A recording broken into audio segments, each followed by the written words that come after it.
મિત્રો VN Gujarati YouTube channel તમારું સ્વાગત છે। મિત્રો દેશ અને દુનિયાની તમામ તાજા ખબર સૌથી પહેલાં જાણવા માટે અત્યારે ચેનલ સબસ્ક્રાઇબ કરી દેજો। મિત્રો ખૂબ જ મોટા સમાચાર સામે આવી રહ્યા છે, જે બાદ ચારે બાજુ મિત્રો હડકંપ મચી ગયો છે। અહીંયા મિત્રો શું છે મામલો આજના વિડીયોમાં જણાવશું। વિડીયોમાં અંત સુધી બના રહેજો। જે મિત્રો દુબઈ અકસ્માત ભારતીય કામદારોના મોતની ઘટના સામે આવી છે। જેમ કે મિત્રો અવારનવાર અકસ્માતોની ઘટનાઓ બનતી હોય છે, તેમ મિત્રો વિદેશમાં પણ ઘણા બધા અકસ્માત થઈ રહ્યા છે, જેમાં અહીંયા આપણા ભારતીય મૂળનું મોત થયું છે।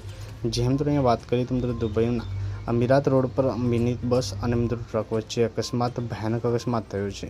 આ અકસ્માતમાં ભારતીય કામદારો સહિત 7 લોકોના મોત થયા છે, જ્યારે ઘણા લોકો ઘાયલ થયા છે। મૃતકોમાં ભારતીયોની સંખ્યા હજુ સુધી જાણી શકાઈ નથી। વધુ ભારતીય દૂતાવાસે એક્સ પર મિત્રો અહીંયા કહ્યું કે ઘાયલોને સારવારથી ખસેડવામાં આવ્યા છે અને શક્ય તમામ સહાય પૂરી પાડવા માટે સ્થાનિક વહીવટીતંત્ર સાથે વાતચીત કરવામાં આવી રહી છે। તો પલ પલની અપડેટ મળતી રહેશે। ધન્યવાદ। મળીને માહિતી।